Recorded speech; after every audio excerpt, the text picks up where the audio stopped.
Facciamo un aggiornamento di calciomercato Inter perché dopo il contenuto di ieri in cui abbiamo parlato di campo e di tattica ci sono tante novità molto importanti da segnalare con una cessione che si sta finalmente sbloccando oltre a quella del giovane Aleksandar Stankovic e sviluppi sul fronte Ademola Lookman. Ben ritrovati amiche e amici interisti in questo nuovo contenuto di oggi, vi invito a lasciare un mi piace, se non l'avete ancora fatto un piccolissimo favore, clic sul tasto iscriviti, stiamo volando verso i 100.000 iscritti, ci serve anche il tuo supporto, quindi mi raccomando clic subito così continuiamo a crescere e così non ti perdi neanche uno dei nostri contenuti. Partiamo subito da Ademola Lookman che è l'argomento più importante e più sentito in questo momento. Vi dicevo ieri sera in diretta che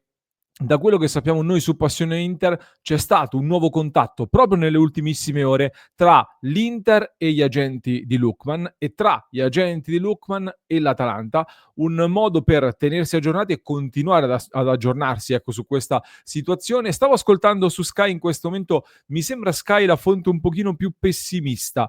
su questa trattativa perché parlano di una fase di stallo che effettivamente è una fase di stallo in questo momento visto che non ci sono stati degli avvicinamenti significativi tra le parti in questa trattativa, ma attenzione agli sviluppi che comunque ci sono, perché il giocatore continua a dare la sua esclusiva all'Inter, tant'è che l'Atletico Madrid sembra aver mollato la presa definitivamente e avrebbe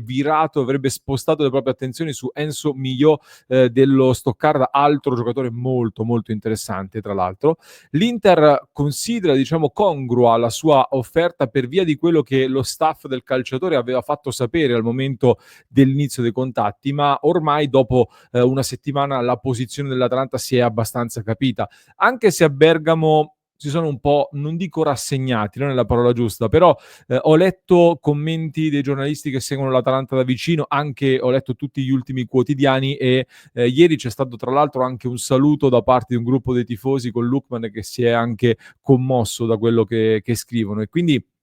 l'Atalanta sta lavorando sui sostituti, anche se con qualche difficoltà, però sono abbastanza ecco, convinti della partenza di Ademola Lookman in questo momento. Il giocatore spinge per l'Inter, tanto che c'è chi dice addirittura che potrebbe abbassarsi l'ingaggio rispetto a quello che era l'accordo già trovato con l'Inter, pur di favorire l'Inter in questa trattativa, cioè rispetto ai 4 milioni e mezzo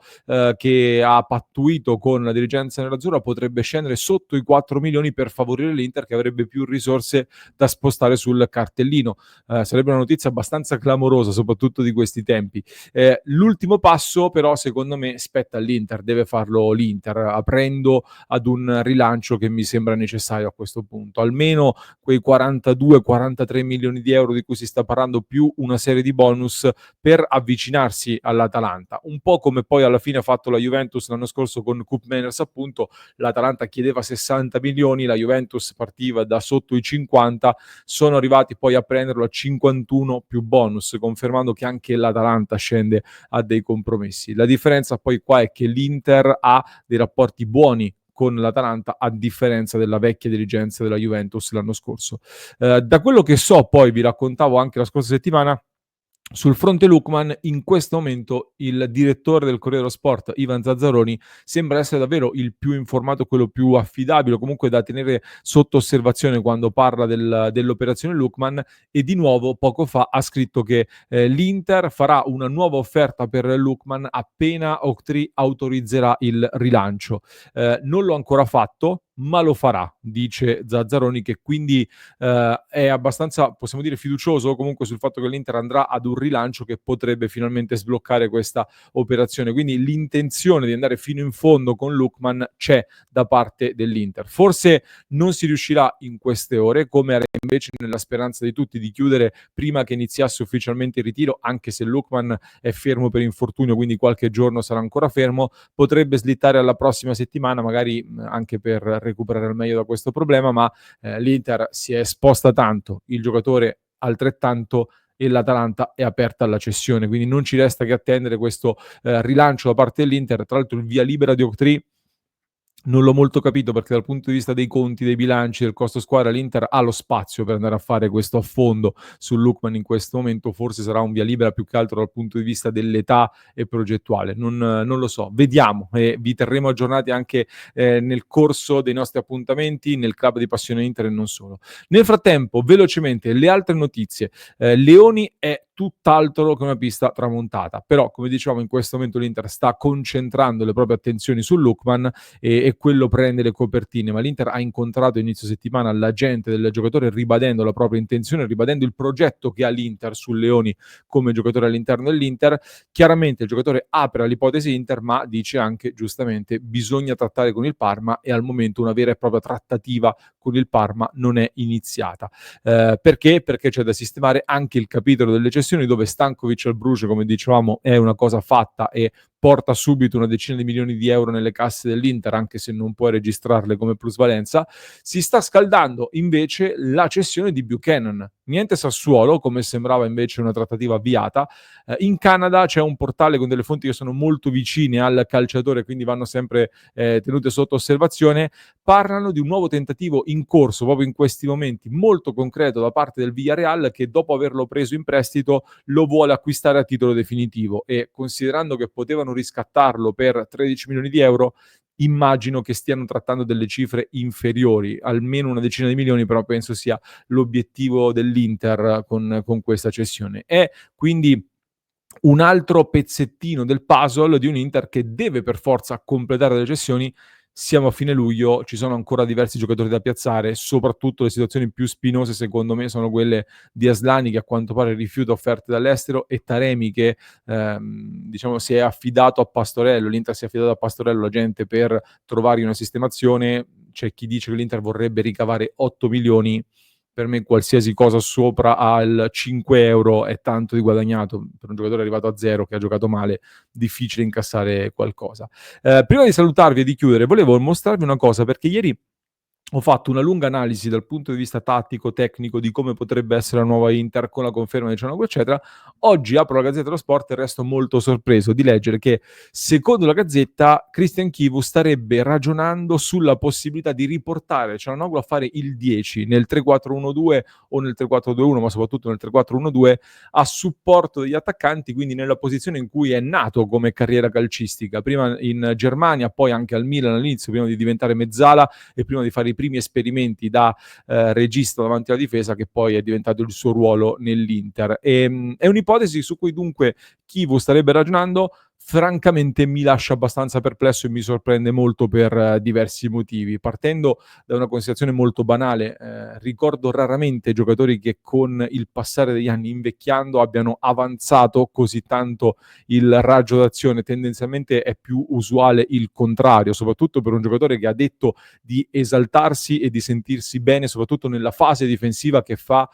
in quel nuovo ruolo che gli è stato cucito addosso dopo l'addio di Brozovic. Quindi questa è la prima perplessità. Poi la perplessità principale e maggiore dal mio punto di vista è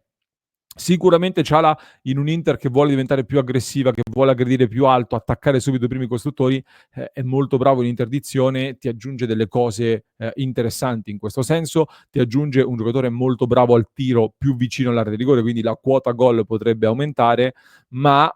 questo apre a degli enormi interrogativi su quello che succede poi a centrocampo alle spalle di Cianoglu. Cioè, già oggi in tanti nei commenti mi avete sollevato delle perplessità, dei dubbi sul 3-4-2-1 o 3-4-1-2 con Cianoglu e Barella in mediana. Figuriamoci avanzando Cianoglu e mettendo al suo posto Frattesi, per esempio, come scrive la Gazzetta dello Sport, che per me,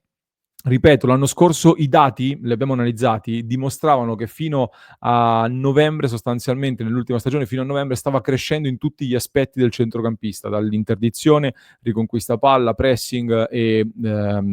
passaggi, disponibilità al passaggio e precisione dei passaggi, quindi stava crescendo sotto questi aspetti. Poi la crescita si è interrotta, magari potrebbe riprendere con Chivu, però diciamo non è il primo giocatore che mi viene in mente attorno al quale costruire una